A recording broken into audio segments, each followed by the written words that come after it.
An impressive group comprised of individuals who have made significant contributions to interscholastic athletics in New Hampshire have been selected for induction into the NHIAA Hall of Fame today. Inductees include outstanding professionals who have promoted all of the values that high school sports bring to schools and to communities. Interscholastic athletics provides a valuable laboratory in which sportsmanship, honesty, dedication, teamwork, self-discipline, loyalty, and cooperation are learned and practiced. An integral part of education, interscholastic athletics is the master teacher of values, and the teaching of values is essential to the education of our youth. Profound dedication of these professionals, so fundamental to interscholastic values, makes possible the continued growth of interscholastic athletics. New Hampshire is truly indebted to these giving individuals who have touched the lives of so many young people in our state. Certainly one of the most distinctive chapters in our great tradition of sports in our nation rests in the many outstanding accomplishments which comprise the colorful tradition of interscholastic sports. The spirit of America is embodied in high school athletics, which reflect the aspirations, dedication, involvement, and teamwork that make dreams come true. We take great pride inducting the new members. They symbolize the ultimate achievement in athletic competition as well as in their chosen professions. We hope that everyone involved in the high school sports arena will share in the spirit of the NHIAA Hall of Fame, which stands as a lasting memorial to the New Hampshire tradition. So sit back, relax, and meet this year's class. Under the category of official, the NHIAA is proud to welcome Miss Paula Anania into the Hall of Fame. With over 35 years of service as an official in the sports of field hockey, girls lacrosse, and softball, Paula serves as a pillar for female officials in the state. Her commitment can be seen both on and off the field, having served in the capacities of a committee member, a signer, and president to the group she has served as an official for. Born and raised in Portsmouth, New Hampshire, Paula grew fond of athletics at an early age, playing any sport that was being organized by the schoolyard kids at the South Street playground. In high school, Paula turned to her first passion, field hockey, where she played for the Portsmouth Clippers. Sticking to her seacoast roots, Paula made the trek to Durham, where she attended the University of New Hampshire and played softball. Her professional career took Paula to the Portsmouth Naval Shipyard, where she was a pipe fitter for many years. She would later find herself at the Portsmouth Wastewater Facilities plant, where she led as plant operator and was named Operator of the Year by the New England Water Association in 2005. Paula has served the officials groups in which she partnered with in numerous ways, by serving on executive boards as the supervisor of officials, to training new officials, and acting as a teacher and mentor to those new to officiating. A long-standing member of the NHIAA Field Hockey Committee, she was an active voice at the table, advocating for improvement to the game through officials' workshops and training. She encouraged new officials to look at the game from a different perspective and shared that through an extensive understanding of the game. The officials could help to improve the experiences of coaches and athletes alike. It's no surprise that this temperament resulted in Paula being assigned to numerous semifinal and final tournament games in each season that she would officiate. The respect and welcomeness she showed teams made her approachable and easy to get along with when someone might not be as knowledgeable on a specific rule. Paula has been a role model for so many young women looking to enter into the world of officiating and a supporter of women's sports for over 40 years. The NHIAA is proud to welcome Ms. Paula Anania to the Hall of Fame. Oh, as odd as it may seem, the thing that motivated me to officiate field hockey was a torn meniscus. As a senior in high school, after damaging my knee and being unable to play field hockey at UNH, I wanted to stay involved in the game, and I took up officiating.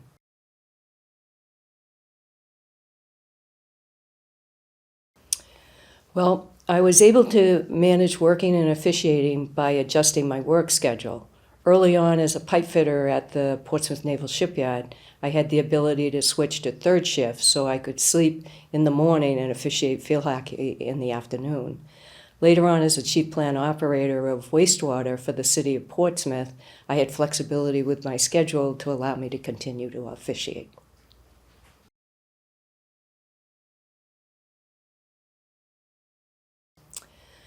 During my 47 years of officiating, most significant changes in the game that I've noticed are the skill level of the players and the speed of the game, both of which motivated me to up my own game. In addition, rule changes have highlighted the player's skill and improved the flow of the game.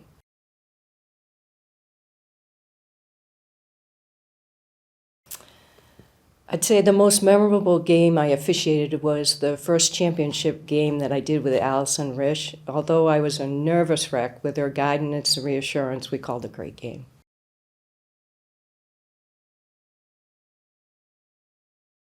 Well, there are so many people I'd like to thank, starting with Gene O'Brien for nominating me for this amazing honor. Secondly, I'd like to thank the person who gave my first rating and provided encouragement and guidance over many years, Allison Risch.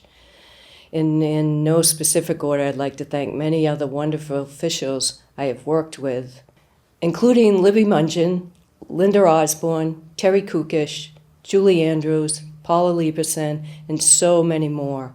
I would also like to thank my friends who have supported me through the years, and a special thanks to my wife Barb for enduring my absence during the month of September and October for the past 38 years. Under the category of coach, the NHIAA is pleased to welcome Mr. Maurice Facques to the Hall of Fame. Born in 1939 in France, Mo emigrated to the United States with his parents at a young age, and he grew up in Worcester, Massachusetts. By 1962, he would marry his high school sweetheart, Mariette, and the two would go on to have 3 children. As an educator at heart, Mo was an American history teacher at Milford Area Senior High School and Milford Middle School. Though he passed away in 2019, Facques remained a coaching legend in Milford for his time spent coaching basketball for more than 30 years. Starting his coaching career in 1964, Mo led the Milford Spartan boys basketball team in various capacities through 2015. Mo's knowledgeable passion and ability to teach the game, coupled with his motivational skills, had lifelong, profound influences on many of the athletes whom he coached throughout the years. Amassing over 275 wins throughout his tenure, Mo had a reputation for taking a school such as Milford Area Senior High School and turning them into a powerhouse on the basketball court. Dubbed New Hampshire's version of the Hoosiers, Mo's small Milford team would time and time again be paired up against more formidable opponents and prove that they were not to be taken lightly.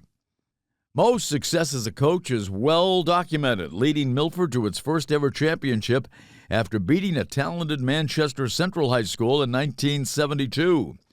A quasi-David versus Goliath matchup which found the smallest school in Class L taking on and beating a much larger opponent.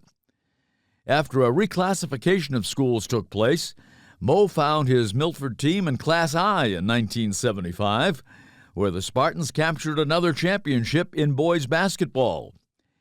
As if turning out success in Milford wasn't enough, Mo would find himself later in life being called out of retirement from a former player to be an assistant coach in 2015 with the Wilton Lineborough High School Warriors.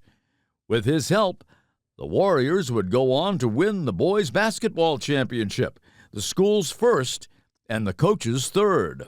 Mo's influence went beyond his tenure as a coach. A number of Mo's former players went on to coach in New Hampshire basketball, including Dave Nichols, Dan Murray, Ken Garnham, and his son Mike Facques, who won 2 titles for Sauhegan High School. Mo's mentorship helped so many others develop their skills and passions for coaching, and in many situations led to the development of tough competitive teams, accounting for a number of championships over the years. Though Mo is no longer with us, his legacy and the values he believed in have been passed on to the players he coached over the years. The NHIAA is pleased to welcome Mr. Maurice "Mo" Facques into the Hall of Fame.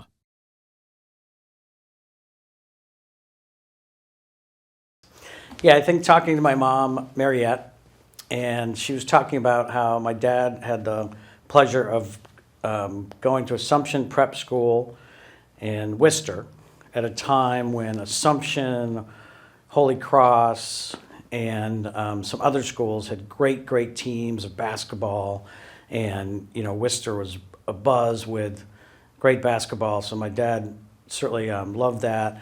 And there's a couple coaches there, Charlie Bebo and Joe O'Brien, who end up becoming mentors of his later, where he kind of just saw them coaching and saw the difference they made with their players and everything. And then later, when he was a varsity coach at Milford High School, he attended the Cape Cod Bay Camp in Massachusetts that were run by Charlie Bebo and Joe O'Brien, which was amazing. And then the cool thing about that was later, as a family, we ended up going down there every single year and staying for the week in a cabin and having that experience. So part of all that, of the coaching piece, is it really became such a family experience, and part of my sister Nikki and my brother Steve and my mom Mariette's whole life and part of our DNA.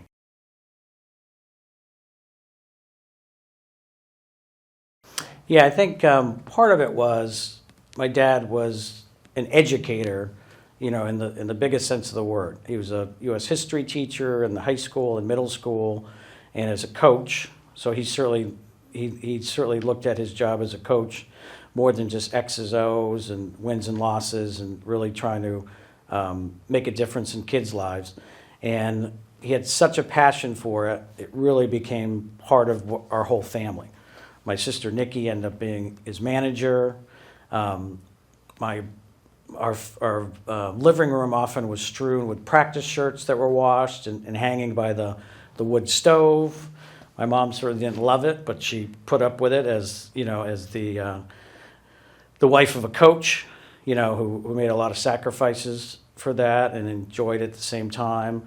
And then my brother Steve and I both played for him as Milford Spartans, and certainly went to the games and had passion for supporting things. So it really became totally of part of our lives and our passion that we really enjoyed and was part of who we are. And the summertime, besides that camp, there would be summer league games that we'd go to, and I still remember oftentimes as a kid driving up from Keys Field in Milford to a summer league in Manchester, and being part of that, going up there and watching some old school basketball out on the courts in Manchester, and a lot of just great memories as a kid of growing up and being part of that, and having an opportunity to look up to players and have a passion for basketball.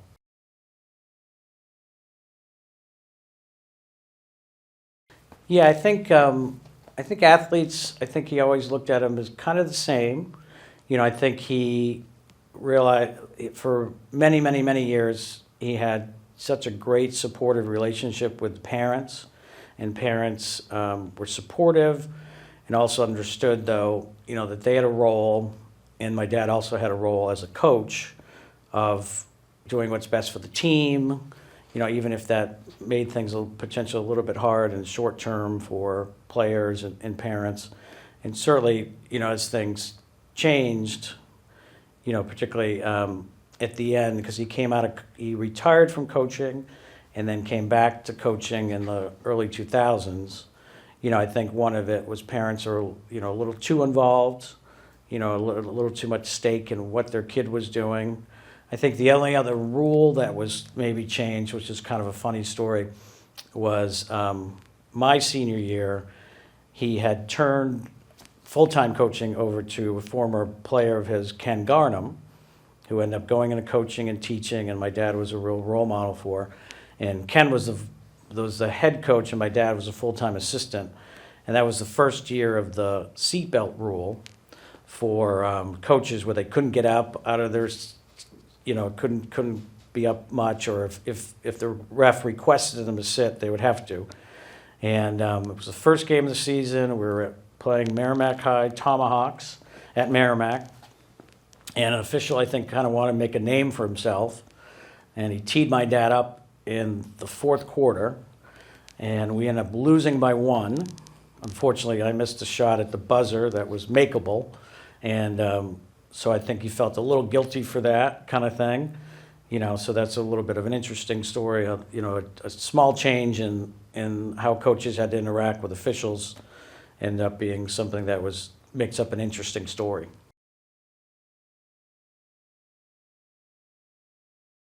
I think the thing that certainly my dad was most proud of, besides wins and losses, was the difference he made in kids' lives. There's many stories and things, people shared with us, from letters to testimony at his funeral 5 years ago, about what a difference he made in their lives. Mentioned Coach Garnham, kind of followed him as a role model as a coach. And there's another gentleman specifically that's still in touch with my mom, and my dad really believed in him and helped make sure that he went to college and stayed on the right track. And later this man became, a doctor, and he still attributes to my dad that who knows how his life would have turned out if it wasn't for my dad's belief in him and using athletics as a way to, teach life lessons and character and things that go beyond the court into his life as a citizen and a person. And there's many, many stories of those. And that's certainly, both for my brother and I who went into coaching, was part of what we tried to model too. The idea that no matter, if a kid player played a lot or not, it was our job, to be a good role model for them and look out for them as a student athlete, make sure they're doing things grade-wise and, staying on the straight and narrow school-wise and those things. So I think my dad's legacy, even though it's phenomenal as a coach, is also, more phenomenal, the difference that he continued to make long after kids graduated. So the 1972 championship team they had at Milford Area High School, they were the smallest school in what was then called Class L. And it was, they're the country bumpkins out in Milford and Amherst and Mount Vernon. And, they had a really good club, and my dad worked with them a lot in the summertime. And as many people know who are, from Manchester and the area, the Queen City tournament, Christmas tournament, was, the pinnacle of Manchester bragging rights. And so Manchester was in it, and Nashua. And my dad's 1972 team went up there and won the tournament, and shocked Manchester and put them on the map and everything. And then they went on to win the championship, beating Central in the finals. And many people still to this day who are in town, talk about, the bus coming through the town and people out there in their pajamas and nightgowns and, cheering people on as they came through. And I don't think it's a huge leap to say it was kind of one of New Hampshire's Hoosiers, where they kind of had no business winning that. They immediately went back to Class I afterwards, and it was just a phenomenal coaching job by my dad of really keeping these guys together. And even the finals, their star point guard, Roger Lear, fouled out. The only time he fouled out in a game all year long, and they were able to hold off Central and get win the championship, even though, one of their star players was missed significant amount of time in the fourth quarter.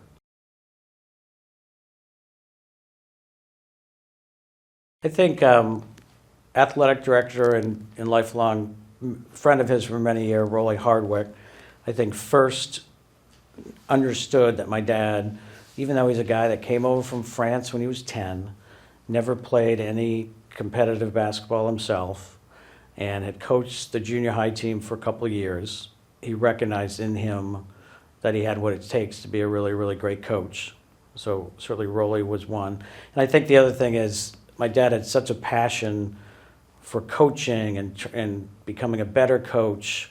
That he'd love to go to clinics and learn from other coaches throughout the state and look at that. So it wasn't someone that had a totally defined mentor, other than maybe the coaches that in Worcester that got him started.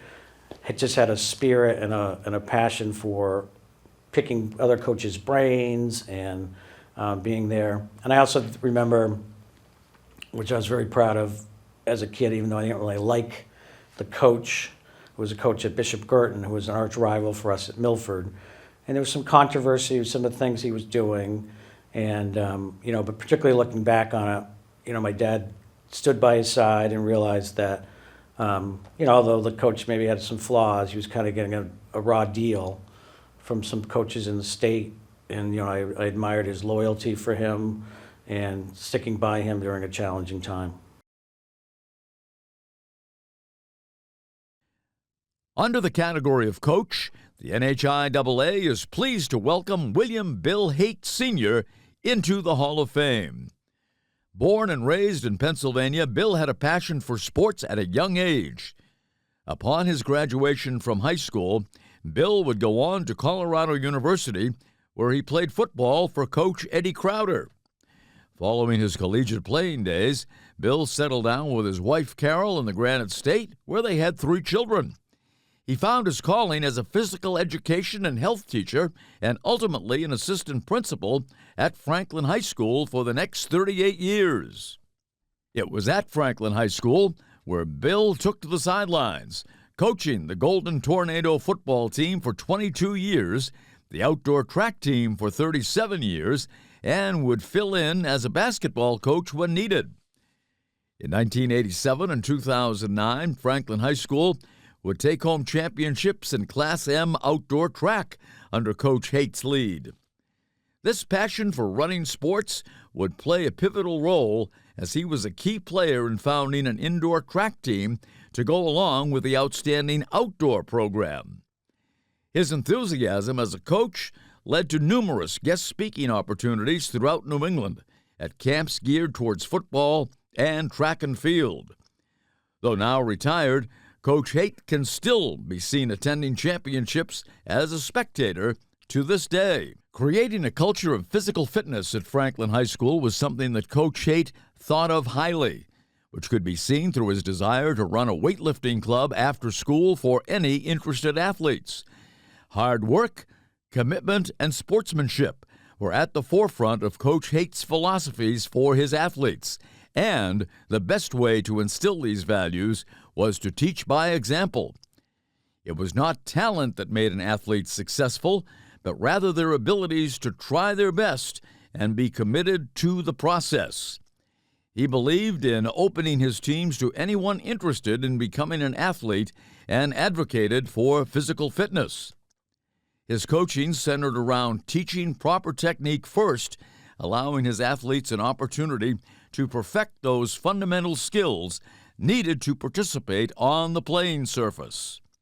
Epitomizing the true meaning of educational-based athletics, Bill has dedicated his entire career to the community of Franklin, and he has left big shoes for those who follow. The NHIAA is honored to welcome Mr. William Bill Heydt Sr. to the Hall of Fame class of 2024.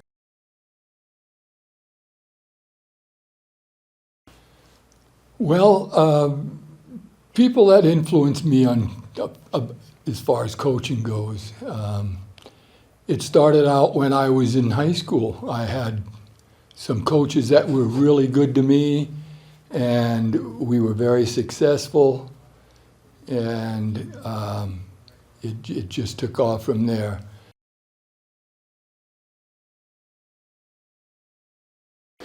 Well, the way I balanced coaching and my home life was I incorporated them into the coaching. My wife, wonderful gal, she was the biggest supporter. We had 3 children, and they were all athletic. The oldest one, Bill, he did just like I did. He did track, he did football, he did basketball. Our second child, Tammy, She was a cheerleader. She ran track. She was really good at it, and went to cheer at the Hula Bowl in Hawaii.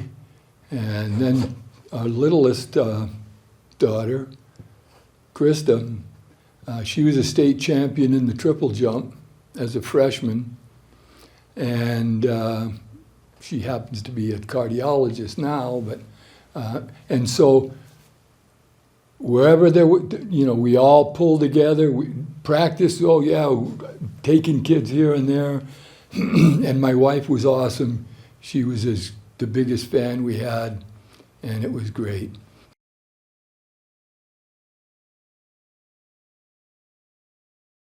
Well, I was fortunate as far as the athletes, how things have changed or how they have changed.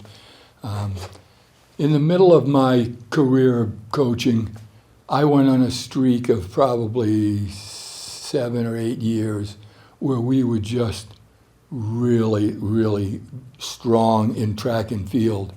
I had a New England champion, Marc. Miles Bendon went on and ran track at UConn. We had Johnny Miller, who was the decathlon champion his senior year. So you can imagine, he wins the decathlon from little Class M school. When he went and did his 4 events, it was lights out. And we had all kinds of, Tommy Anderson was awesome. I just saw him this summer, and he's still running, and he was a cross-country guy, and awesome performance. So I haven't seen a change. I have in Franklin because our enrollment has gone down, and the program is really, really hanging by a thread, but I put time in. I wasn't afraid to spend time because my kids were there getting the time as well. And in football, we were competitive, and we had some really good kids, and we just made it work. And then when I retired from football, I spent all my time with track. I really worked hard at that. But football I did 18 years, and the only reason I stopped is our son was playing college football, and he was at Bridgewater State College, and his senior year he was starting, and I wasn't going to miss that. And I told him, I'm all done. And after a year, the guy that came in had a good thing going, and so I just, fine, let him keep him. I'll just stay with track.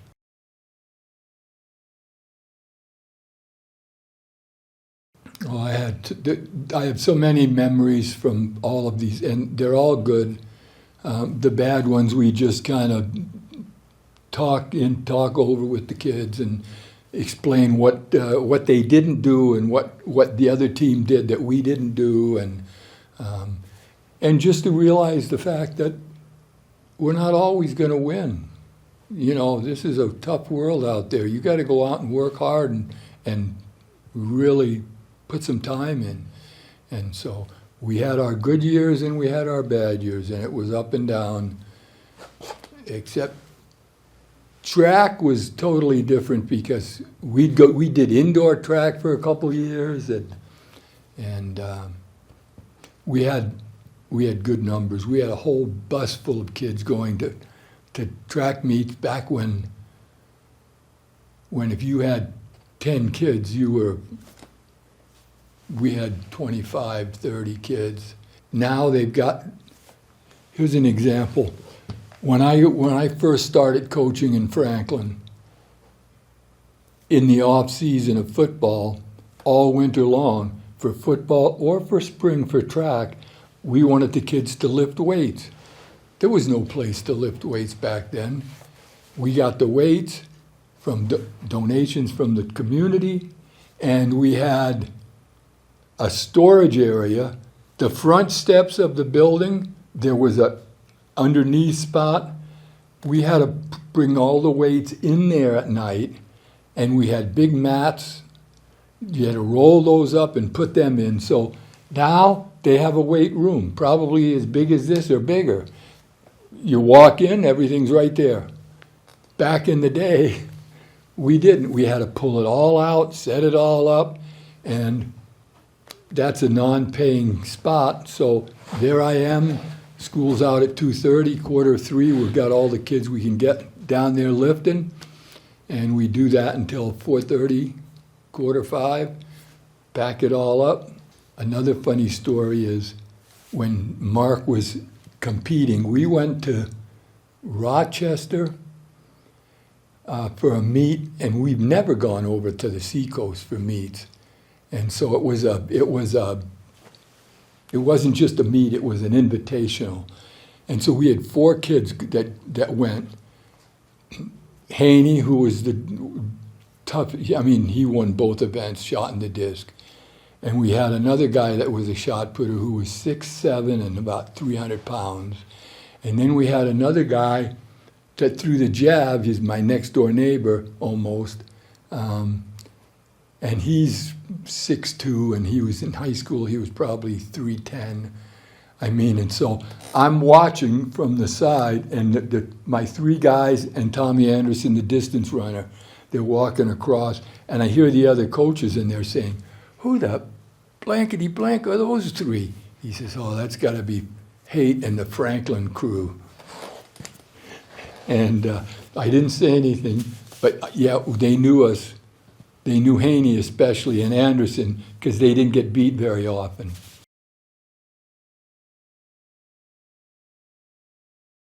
Yeah, Coach Ruddy and Coach Marcelino, 2 high school coaches. Mike Marcelino took me out of study halls and took me up. They had a balcony in the auditorium, and he'd get me up there, and he'd have someone, a tutor, come in and help me with whatever class was giving me a little difficulty. And then when spring rolled around, I was in good shape. Under the category of coach, the NHIAA is proud to welcome Mr. Peter Lally into the NHIAA Hall of Fame.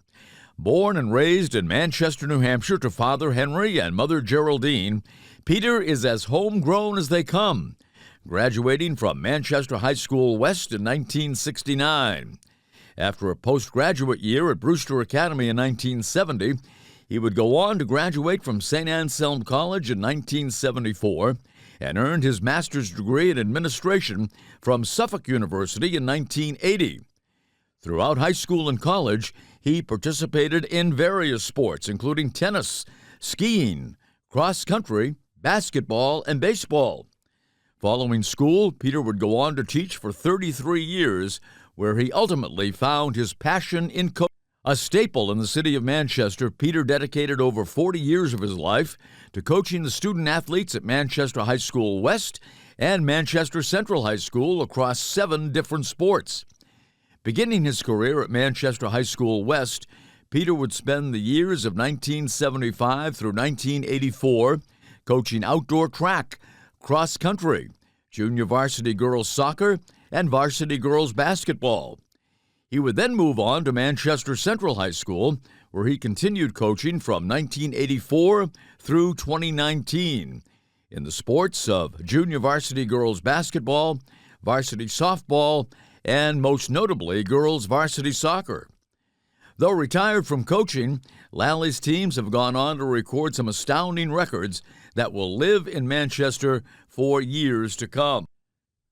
While he has been at the helm of numerous sports teams, simply put, Peter's time spent as the Manchester Central girls soccer coach from 1984 to 2019 serves as the capstone to his coaching career.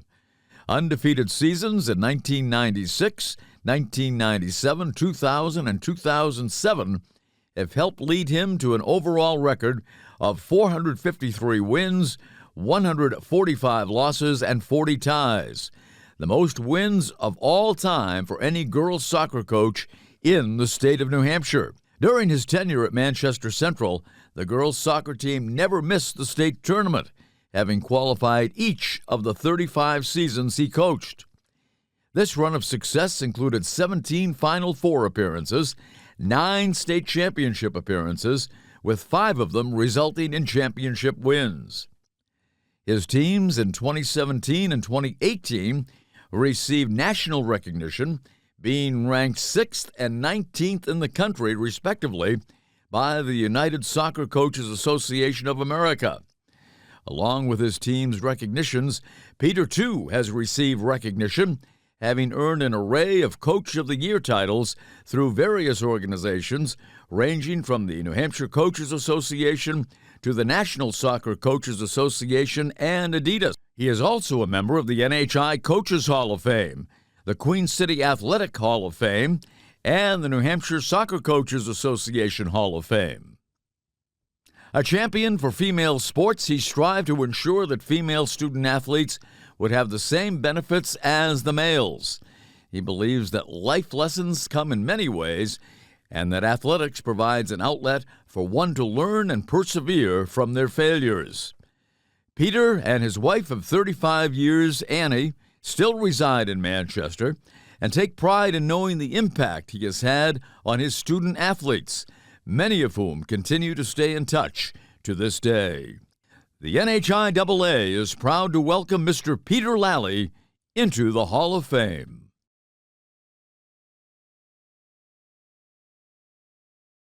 Well, I'd always been involved in sports since I was like 6 years old. And when I had gone to prep school, I played 3 sports in prep school, and one of my coaches, my baseball coach, encouraged me to get into coaching if I ever had the opportunity. And then when I started to teach, the opportunity became available. And as it seemed strange at the time, I was going to volunteer as a coach to one of the high schools in Manchester, and it wasn't Central High School. And so I ran into a friend of mine, and he said that they were looking for a girls' track coach at West High School. And that was back in 1974. And that's how the whole thing started. So between my baseball coach and my friend that I had gone to high school with, who told me about the position, that's how the whole thing started to roll along.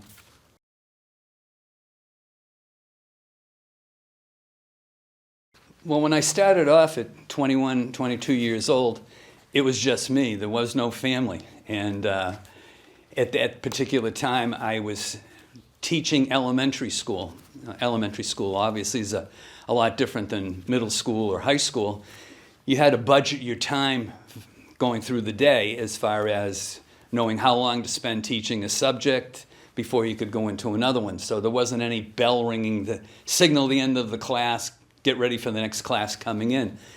And so at that stage, between teaching elementary school, budgeting my time doing that, and really not having many obligations other than to myself, it was easy for me to continue on coaching. And at that time, it seemed like the days just flew by, because I'd go to school, teach, go coach, go home the end of the day, prepare the next day for school. And I guess that was pretty much how it was easy. But as time went on and I got married, I was teaching and coaching 3 sports at that time. Every season I had something, but after I got married, I narrowed it down to 2, and then I narrowed it down to 1. So that's how it ended up. I think that at that time, my wife, she was busy with her job, and we didn't always see that much of each other. So I guess it worked out pretty well. But I've had a fabulous wife. I still have the same fabulous wife who put up with a lot of coaching time away and so forth.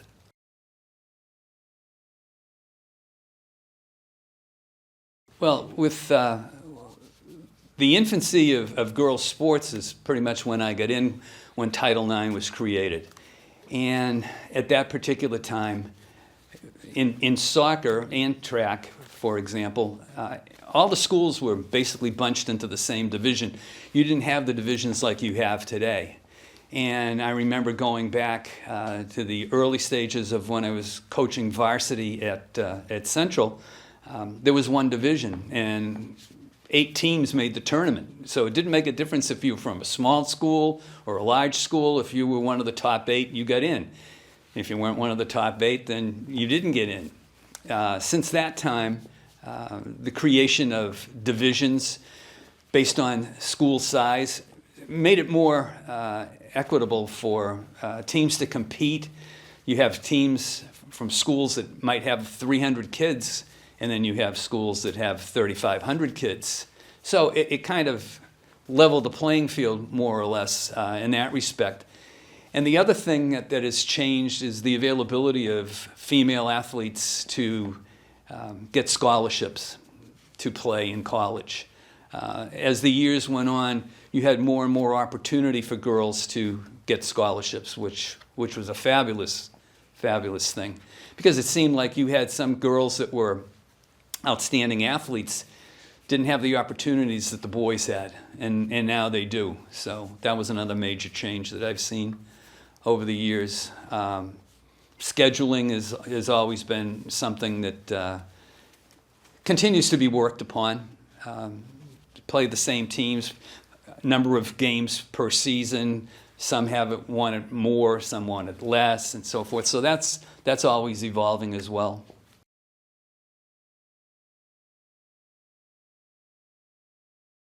Well, the thing is, we've always set high standards academically as well as athletic in our program. And to be honest, I was spoiled by the kids that I had. And I've had terrific girls play for me.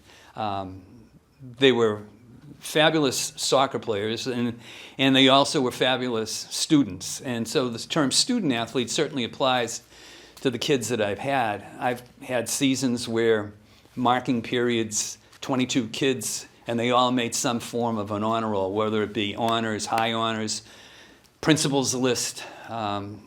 Sometimes out of the 22, 19 made one of those honors programs. And, that we always stressed school comes first because your athletic career is going to end at some point in your life, and you're going to have to make a living doing something. I think that, so that was certainly memorable as far as the academic, athletic aspect is concerned. Obviously, the first state championship that my girls won for me, we went undefeated and beat our longtime nemesis, West High School, and my good friend Jack Amaro. We beat them 1-0 in the first state final that we won. And we scored 12 minutes into the game, so the other 68 minutes may as well have 68 weeks. The clock just doesn't run.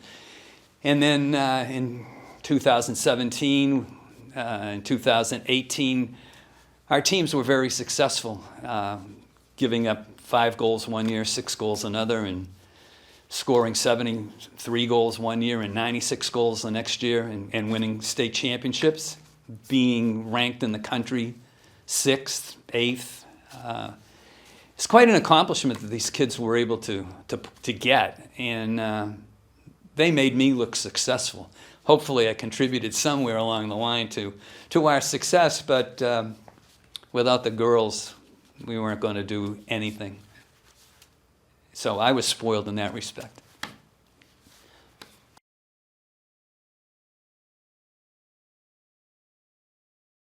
Well, it's odd, the older you get, you have fewer and fewer people that are still around. Obviously, the first athletic director who hired me back in 1974, Bink Smith, that was one person who gave me an opportunity. Bobby Leonard, who was the one who told me about a coaching position, and we're been friends since 1965, so that's still there. Obviously, Jack Amaro giving me the opportunity to be a soccer coach where I knew basically nothing about soccer. Yeah, but I had a good mentor, Jack, because Jack learned the same way I ended up learning. And certainly Bill Burns, who was the principal at Central High School, who gave me an opportunity to coach at Central. And then, of course, there's my wife, who has been the rock for me as far as when you're having down seasons or up seasons. She basically kept me rooted in what was going on and not get too big for my britches and think that I was better than what was actually there.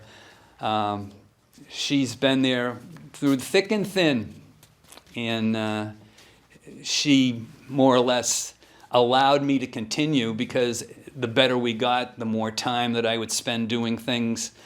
And she would always refer to herself as a soccer widow because, my season ended in November, and 2 weeks later, my next season started up preparing for the following year. And she was good about that. She knew there was going to be times when she wouldn't see very much of me. Then sometimes I'm sure that was a positive for her. But no, I think that's about it. Joining the class of 2024 as a coach, the NHIAA is pleased to welcome Mr. Stan Lyford into the Hall of Fame. After growing up in Fremont, New Hampshire, the Lyford family moved to Petersham, Massachusetts, where Stan completed high school, then went on to Bates College, where he majored in physics.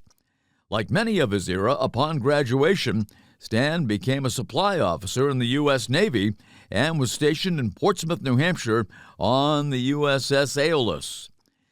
Stan was discharged in 1972 and was accepted into the University of Kansas, where he would go on to complete his master's in education.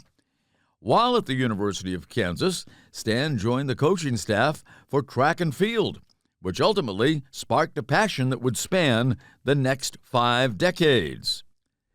Stan returned to Portsmouth, New Hampshire upon completing his master's program and was offered a position at Portsmouth High School teaching math through local legend Woody Stone. While Stan admits that nothing is better than coaching, he surprised himself by discovering that teaching would be a close second. His career in education spanned 32 years, all at Portsmouth High School. And during that time, he coached the sports of cross-country, indoor track, and outdoor track. Though he would retire from the classroom in 2007, Stan continues to add to his 138 seasons of coaching, as he can still be found working with his athletes at Portsmouth High School to this day.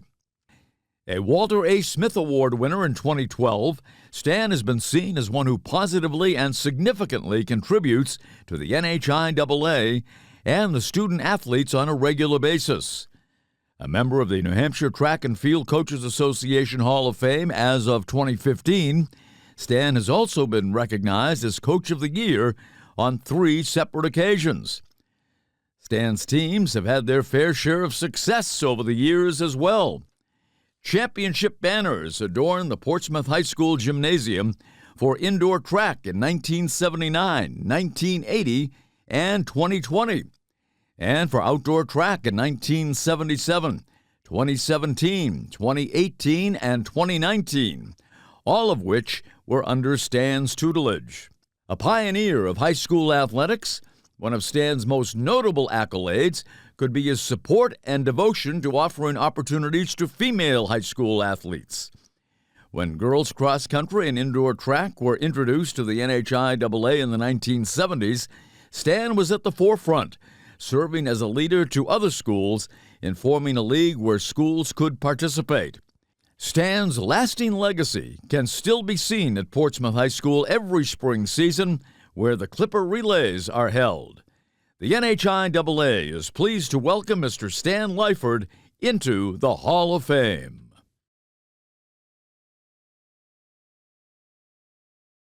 I went through high school, and then I decided I'd like to do track in college, but I wasn't a D1 athlete and I knew it. So I decided I'd go to a college that I could do track and still get a good education. So I went to Bates College, ran 4 years up there. Navy, did that for 3 years as a supply officer. Got out and said, gee, I got to figure out what I'm going to do with my life. So I said, well, what do I really like? I like track. And how do you stay involved in track? You got to coach. That's about all you can do to stay really involved. So I said, okay, this is what I'm going to do. I'm going to write some letters to the top colleges in the country. And I wrote to Villanova, Kansas University, and Oregon, and said, this is what I'd like to do. I got any suggestions? I got letters back from a couple of them. One said, if you want to come out, we can't pay you, but if you want to come out and help out, that's fine. And that was okay because I was getting the GI Bill, so I could do that. So I went to the University of Kansas for 2 years, and I was a gopher, is what I was. And I was there to learn, and my whole idea was that I wanted to start at the bottom of the top instead of the top of the bottom. So I figured I'll go there and I'll learn something about track and go from there. So I spent a couple of years there, got my master's degree, and came back home because I'd lived in Massachusetts and New Hampshire most of my life. And then I looked around for a job. Portsmouth came up, and the rest is history.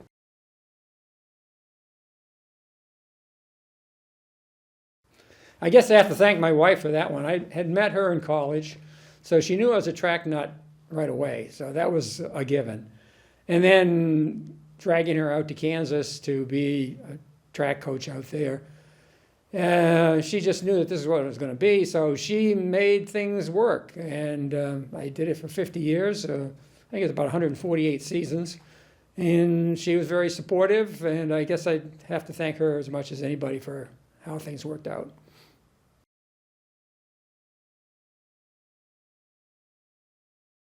Well, the first thing, of course, is I'm from the old school, so I ran the 440, the 220, the 880, and those things all disappeared when metrics came in. So that was the first kind of big thing. That I'd actually started back in the yards and inches days, but that was a big change.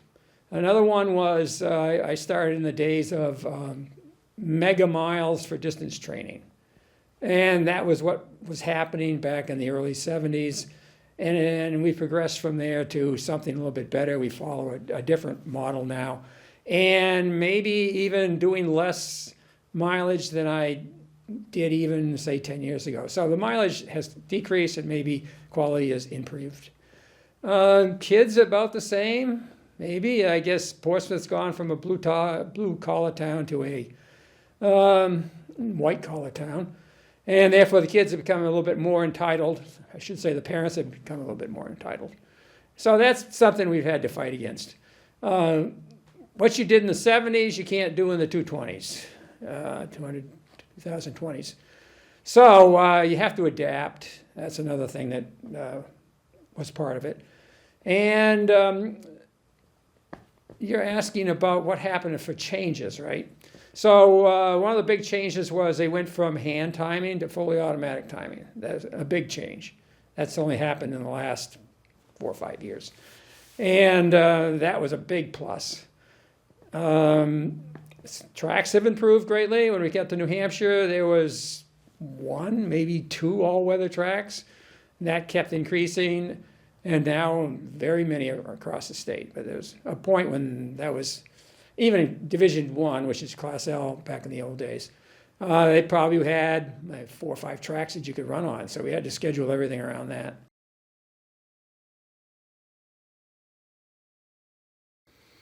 Well, I've got about 3 things that come to mind right away.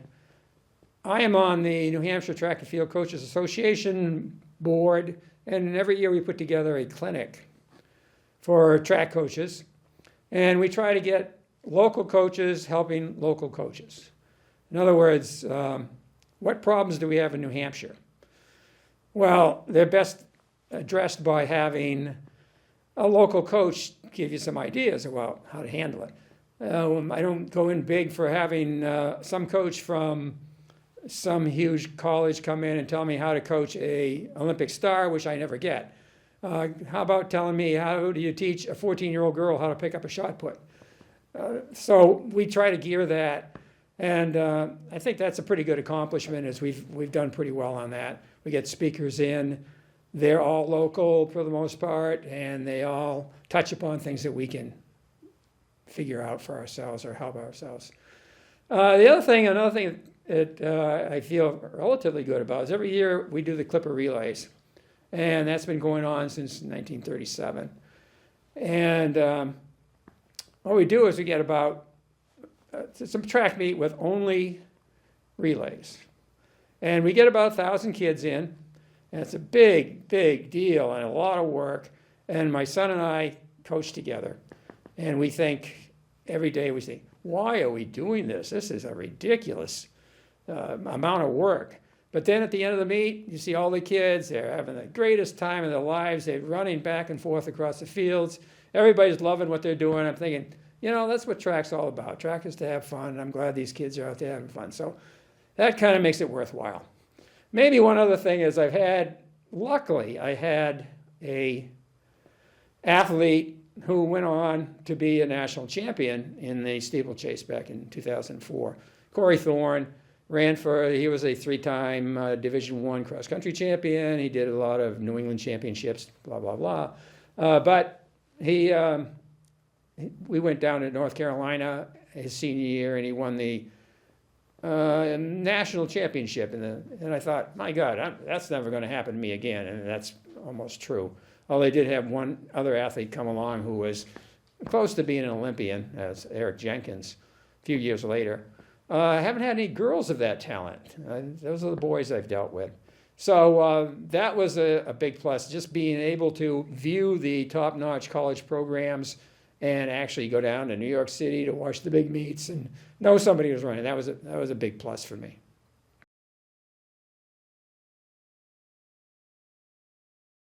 Well, of course, I've picked up a lot of things from various sources. My college coach was good. Went off to KU, and those guys they were instructional in telling me how to do things or showing me how to do things more than anything else. Then I went to Portsmouth, and the coaches there helped out. And so I've tried to learn throughout my whole career is how things are going. But I'd say mostly I do things the way I want to do things. And I'm not sure that is going to be the same for other programs as it is for our program. One of the probably the best part of my program is my son is now coaching with me, has been for the last 17 years. And luckily he's coaching because he's picked up the workload. He teaches in the school. And he's also given me some instruction on, you can't do that anymore. You're doing things that old people do. And we also got into dynamic stretching, weight training, more better cool downs, a lot of things that old school coaches don't do or didn't do back in my day. And that was a big plus. So I have to say that probably he's as influential as anybody I've had.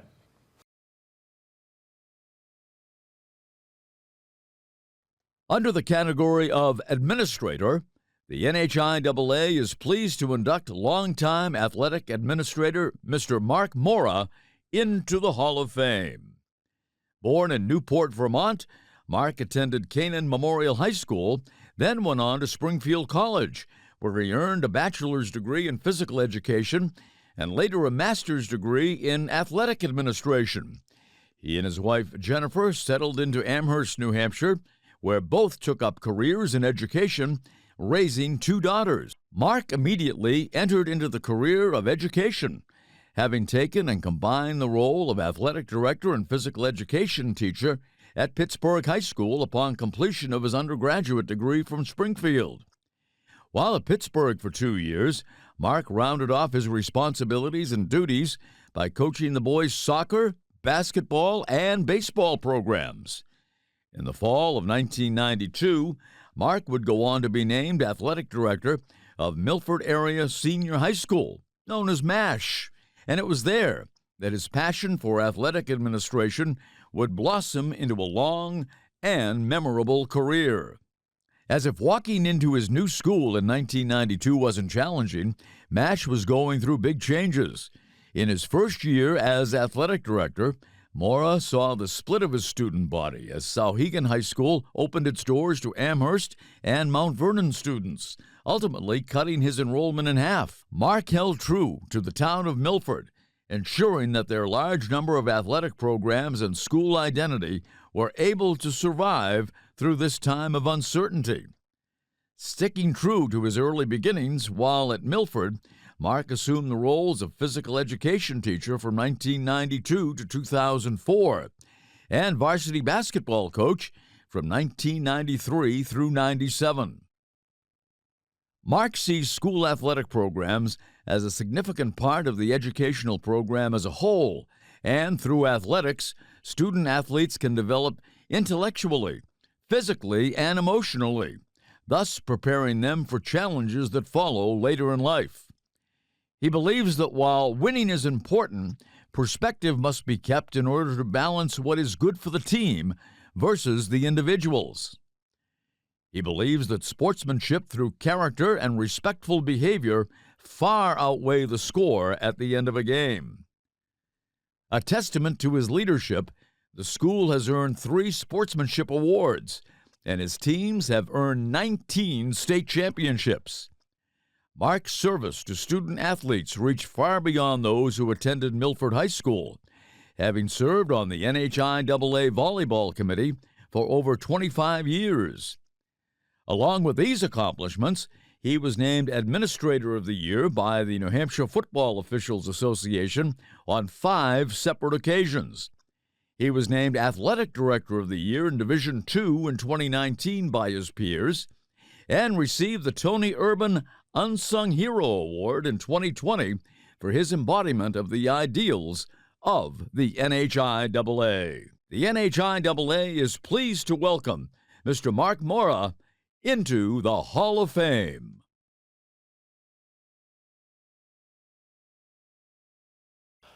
Growing up in northern Vermont, a little town, Canaan, Vermont, graduating class of 24, there weren't a lot of things for us to do. So sports, that was the thing to do. And the major influence for me becoming involved was definitely my mother. She was my inspiration, my motivation, and encouraged me to work hard and try to play at the highest levels available in our area, which wasn't a whole lot.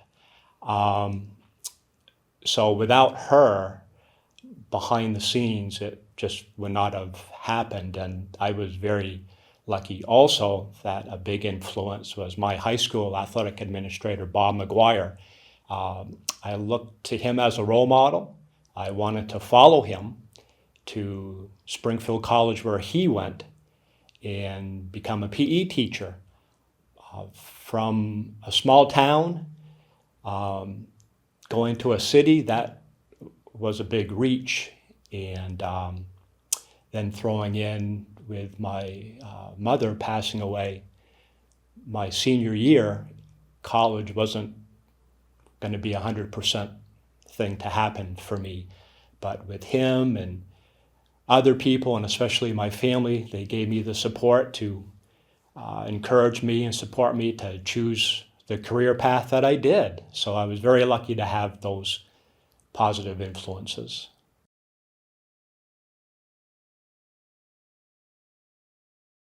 The balance between work and family, I have to admit, was a struggle for me for my 32 years. And I sometimes let the job become a 24/7 and had a hard time saying no to certain things. And this allows me a chance to thank my wife, Jennifer, who insisted, I was quite stubborn, but insisted to try to take some time off, to have a family vacation during a school year. I wasn't going to do that. I had sports going on, and then finally I started to figure out that I needed to do those things, and I did. And to watch our daughters, Maddie and Emma, grow up during those times, those are still some of the best memories that I have. It's a hard balance, and I never expected any kind of honor like this, but to be selfish, this gives me a chance to say, those young ADs now, and there's so many in our state now, that I really hope that you take the time to try to find that right balance and don't make some of the mistakes like people like myself did, that you really need to do your job, but family comes first. So to find that right balance is easier said than done.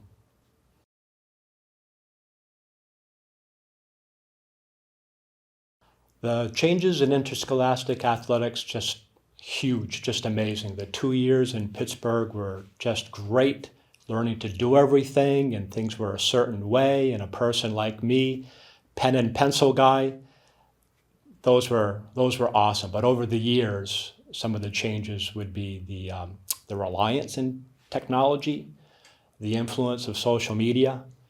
Those who know me know I struggle in those areas. Thank goodness for my kids. And so those areas helped, but it also put so many more demands on us as athletic administrators.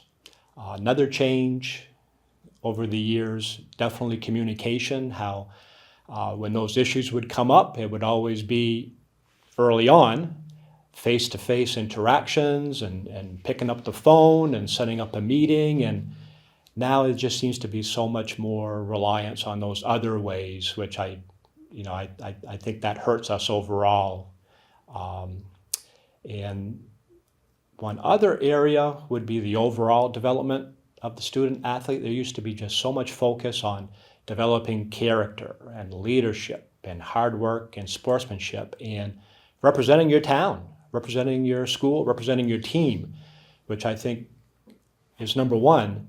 But more and more, it just seems like more of an emphasis on the individual athlete, that person's stats, their marketing, and along with that comes the parental pressures for just their kid, which I know is talked about a great deal. So I think those would be maybe the three major changes that I've encountered over the years.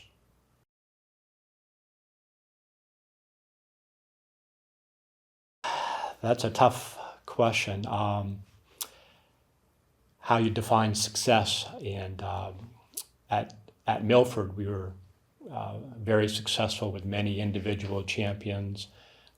We had 19 state team championships along the way. Some were multiple by program. There were 12 different programs, but programs that were very successful. Wrestling with Coach Barassa, volleyball, Coach Roberson, indoor and outdoor track, Coach Wright and Coach Blanchard, softball, Coach Rhines, and basketball. We had a 2-year stretch undefeated, state champions back-to-back under Coach Dan Maurais.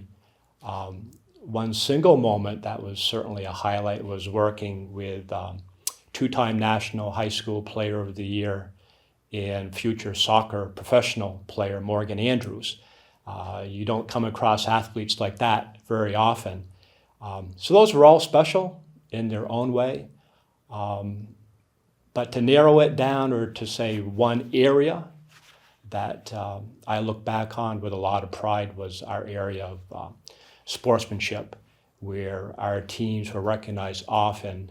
And there were 3 years that our school was awarded with the Sportsmanship of the Year.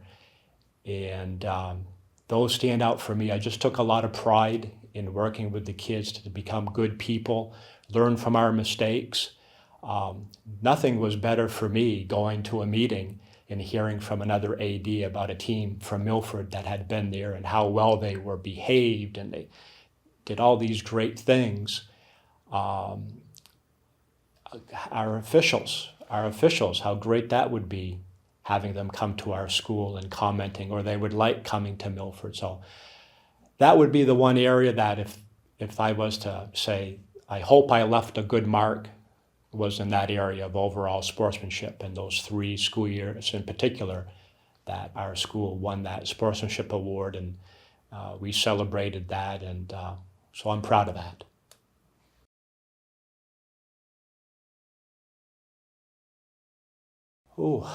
So many groups and people that I'd like to recognize who have helped me throughout my career. I was lucky to, for the most part, work with some great school board members, superintendents, principals. There was two that always come to my mind. Bob Kellogg at Pittsburgh, and I have to thank him that he allowed me to date his daughter, the kindergarten teacher who became my wife. So that turned out pretty good for me. And at Milford with Brad Craven, who just developed such a great culture within our school. I had so much great help with our main office secretaries at Milford, many great coaches, teachers, game staff. Again, my wife, I couldn't have done this without her, so I really thank her and recognize her for everything that she did. In the NHIAA, people don't understand that they do so much, and I worked with three great executive directors. Jim Damaris, when I began at Pittsburgh, and he quickly threw me on the volleyball committee, which I enjoyed. Pat Corbin and Jeff Collins, and all the people in the office who do so much behind the scenes that all great. So very, very lucky. 32 years, and with the turnover lately, the amount of ADs, just a staggering number, and I thank them for all their support and help along the way. There's one person I definitely need to mention and want to mention, fellow AD Bill Dodd. When I began in 1992, he went from MASH and then went to Sauhegan, the new school that was created. And again, the challenge was immense, and he was just amazing, an amazing mentor. We would talk every day about the situations at our schools and how we could help each other out. And I learned so much from him, and he was such a great example. So he was the best mentor that anyone could ask for. So definitely I want to thank and recognize Bill Dodd for all his work at the schools, helping me, and also everything that he has done and still does to support the NHIAA.